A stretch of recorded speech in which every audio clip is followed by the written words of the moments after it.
So you might have seen that Pierre Poilievre did another press conference yesterday. You can just tell we're coming into election season in this country. Politician after politician is shaking their tail feathers for you in the hope that come election night, you'll cast your $2 into their tights. That's a stripper reference. Anyways, Pierre did a press conference in Vancouver, the fentanyl capital of Canada. I can say that because I live here in BC. Poilievre said he'd like to see people caught trafficking over 40 milligrams of fentanyl get life sentences. Here's a snippet of that Pierre Poilievre press conference. We must stop drugs to save our people and put Canada first. It starts with locking up mass traffickers and manufacturers of this poison with penalties that fit the crime. But what is that crime? Let's call fentanyl trafficking what it is. Mass murder. Selling 40 milligrams of this poison is enough to kill 20 people. It's like spraying bullets into a crowd. You might not know who you're killing, but it's certain someone will die. That's why I'm denouncing today, as part of my Canada First plan, that common sense Conservatives will bring mandatory prison sentences. There will be life sentences for anyone caught trafficking, producing, or exporting over 40 milligrams of fentanyl. 40 milligrams is enough to kill 20 people. Anyone who's involved in trafficking that amount of fentanyl will get a life sentence. We will lock them up and we will throw away the key. Nor are we talking about the small-time dealer on a street corner, though he too will be punished. Rather, my law will go after the fentanyl kingpins who kill thousands of people each year. We will treat them like the mass murderers they are.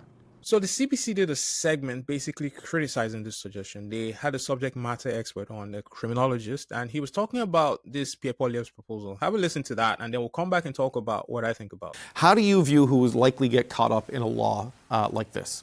Well, it's not our first experience of that. You know, those mandatory prison sentences were very popular with Conservatives during the Harper years. And we're trying to go back to this. But unfortunately, those measures were ineffective then, and they will continue to be ineffective. So Mr. Poilievre says that he's going after kingpins. Well, kingpins don't go around with 20 milligram of fentanyl in their pockets or 40. Clearly, the people who are likely to be caught with that kind of quantity, minimum quantity of fentanyl around them in their person, in their possession, are going to be people who are in the lower rungs of criminal networks, people who are totally dispensable from the point of view of criminal operations, and oftentimes people who don't have a choice or people who are desperate and are trafficking at that level, low level, just to support their own habits. So in that sense, the Minister of Justice is right. I'm not sure to what point it's unconstitutional, but because I haven't heard this argument, but clearly it's at the very least, it's ineffective. So Pierre Poilievre says jail time, and the CBC and the subject matter expert here say it will be ineffective and possibly punish the wrong people. Poilievre says the intention is to go after fentanyl kingpins. The subject matter expert here says it will only catch small-time criminals. Honestly, here's what I think about this. What does it matter if the people who get caught as small-time criminals who are trafficking fentanyl to form their own habits? Like, let me paint you a gruesome picture. Say a person breaks into your house. He has a gun in his hand. He has rounded up your entire family. Your kids are crying. Your wife is distraught. He is threatening to kill the entire family.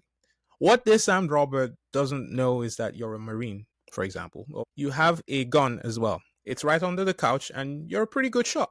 I suppose the big question here is, at that point, does it matter to you if this person is robbing you because their family is hungry or because he had some childhood trauma? Or maybe he is even in debt with a criminal organization that will kill him if they don't get their money by 9 a.m. None of that matters. They have a gun to your head. They're threatening your kids. I mean, Poilievre himself likened distributing fentanyl to spraying bullets into a crowd. Their extenuating circumstances stop mattering at that point. So tell me how this is any different to jailing fentanyl traffickers caught carrying enough drugs to kill 20 people? Like, I honestly don't know why Pierre Poilievre even made the distinction and emphasized focusing on kingpins at all. Like, there's a lot of show here. It looked to me like he was doing that thing that politicians do where they don't really commit to something. Like, there's a lot of noise, a lot of flash, a lot of pageantry, but they're not really saying anything. I honestly think he should have doubled down. Like, if you're going to go that way, you go all the way. Like, if he's going to be as tough on crime as he has said he will be, then you follow through. None of this in-between political in and out bullshit.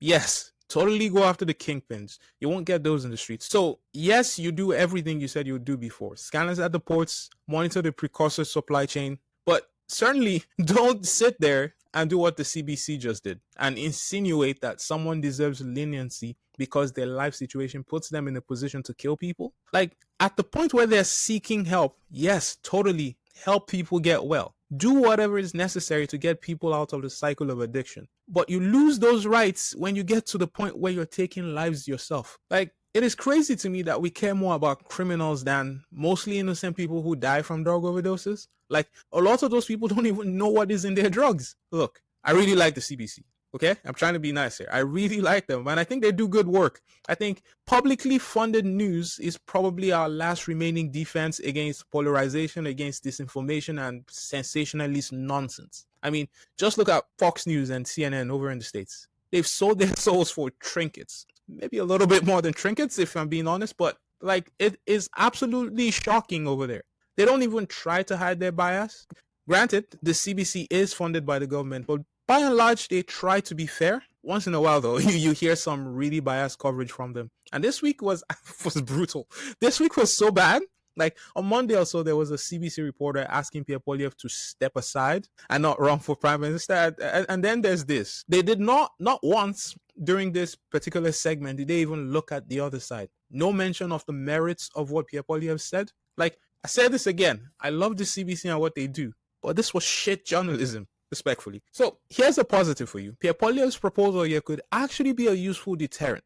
They should use the many helpful solutions that my tax dollars are being spent on, so help them. But this suggestion that life sentences would be too harsh for minor offenders is exactly the same logic that landed us in a situation in this province where kids cannot play in the park anymore because we're afraid an addict might overdose at home. Imagine that. A homeless addict has more freedom than a child in this province. So tell me a world where that makes any sense. Anyways, you can tell this fentanyl thing pisses me off. But it's all about opinions here on this channel. So why don't you guys tell me what you think of Pierre Poilievre's proposal? Do you think life sentences for fentanyl traffickers is too harsh? Let me know your thoughts, okay? And if you're new to the channel, please subscribe and join the conversation. I'll see you next time. Take care, guys.